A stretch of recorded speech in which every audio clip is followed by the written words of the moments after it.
হ্যাঁ গাইজ, আসসালামু আলাইকুম। Welcome back to R G kitchen ভিডি। আজকে আমি আপনাদের সাথে শেয়ার করতে যাচ্ছি আম দুধের পুডিং রেসিপি। আর এই রেসিপি আমরা কিন্তু যে কেউ খুব সহজেই কোনো ঝামেলা ছাড়াই তৈরি করে নিতে পারবো। এখন কিন্তু আমের ভরা মৌসুম, সো এখনই সময় এই রেসিপিটি তৈরি করে নেওয়ার। তাহলে চলুন আমার আজকের এই রেসিপিটি দেখে নেওয়া যাক। যদি একটু হলেও ভালো লাগে চ্যানেলটি সাবস্ক্রাইব করে আমার পাশেই থাকবেন।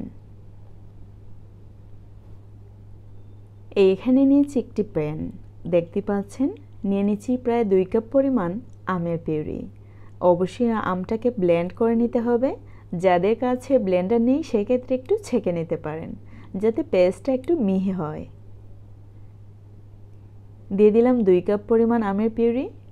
তারপর দিয়ে দিচ্ছি 1 কাপ পরিমাণ পানি। অবশ্যই একটু পানি অ্যাড করে নিতে হবে। তারপর দিয়ে দিচ্ছি প্রায় 6 টেবিল চামচ পরিমাণ কনডেন্স মিল্ক। এইখানে আমি কনডেন্স মিল্ক ইউজ করছি, আপনারা কিন্তু চিনি অথবা গুড় দিয়েও তৈরি করে নিতে পারেন। আর মিষ্টি অবশ্যই আপনাদের স্বাদ মতো। দিয়ে দিচ্ছি 1 টেবিল চামচ পরিমাণ আগার পাউডার। তারপর একটু নেড়ে চুলায় বসিয়ে দিচ্ছি। আমি চুলায় বসিয়ে দিলাম। এখন আমরা ওয়েট করব বলক আসা পর্যন্ত। খুব ভালো করে যখন 3-4টে বলক এসে যাবে, বলক আসার পর 2 থেকে 3 মিনিট আমরা নেড়েচেড়ে রান্না করব। সেক্ষেত্রে চুলার আগুন অবশ্যই মিডিয়াম টু লো ফ্লেমে রাখতে হবে। এই পর্যায়ে কিন্তু আমি নামিয়ে নিচ্ছি।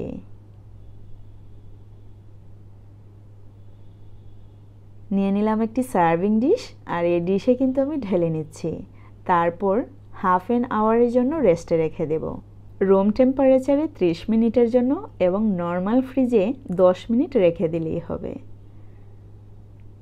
প্রায় 10 মিনিট পর আমি কিন্তু নর্মাল টেম্পারেচারে ফ্রিজে রেখেছিলাম। এখন একটি ছুরির সাহায্যে স্কোয়ার শেপে কেটে নিচ্ছি।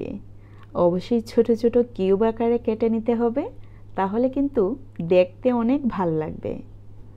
আগার পাউডার নিয়ে অনেকেরই অনেক ধরনের কোয়েশন থাকে। আমি আপনাদেরকে সাজেস্ট করব ওই যে ইস্টের কৌটা পাওয়া যায় সেই রকম আগার পাউডার না কেনার জন্য। অনেক সময় আমরা দেখবেন যে ছোট মধুর কৌটা কিনি, সো এইরকম একটা আগার পাউডার পাওয়া যায় প্লাস্টিকের কৌটাতে।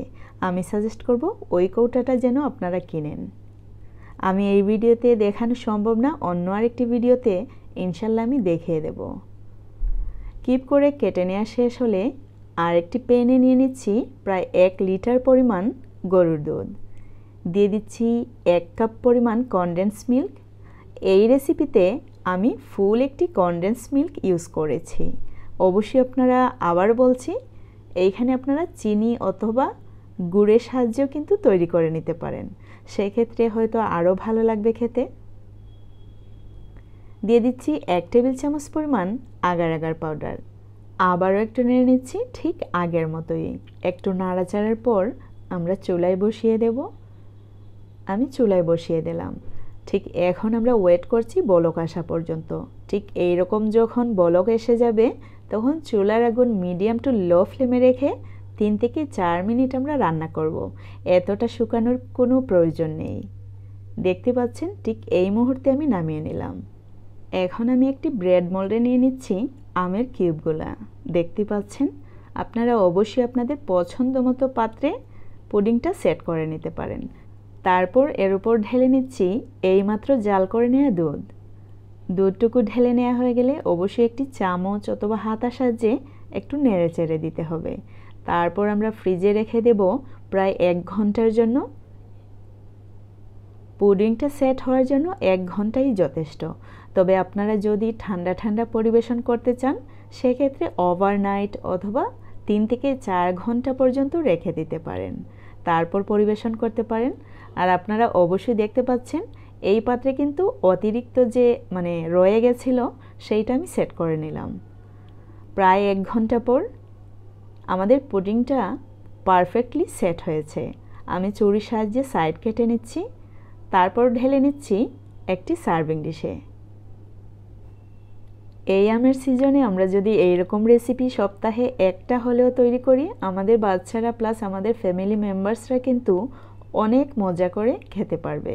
অবশ্যই ঠান্ডা ঠান্ডা পরিবেশন করার চেষ্টা করবেন। আর আপনারা অবশ্যই খেয়াল করেছেন পুডিংটা কতটা পারফেক্ট হয়েছে। সো আমার এই রেসিপিটি ভালো লাগলে অবশ্যই বাসায় ট্রাই করতে ভুলবেন না। আর যারা পারেন তারা তো মাশাআল্লাহ সবসময় পারফেক্ট। সো ভালো লাগলে একটি লাইক দিতে ভুলবেন না, আর বেশি ভালো লাগলে সাবস্ক্রাইব, আরও বেশি ভালো লাগলে ফ্রেন্ডস, ফ্যামিলি, এমনকি নতুনদের সাথে শেয়ার করতে ভুলবেন না।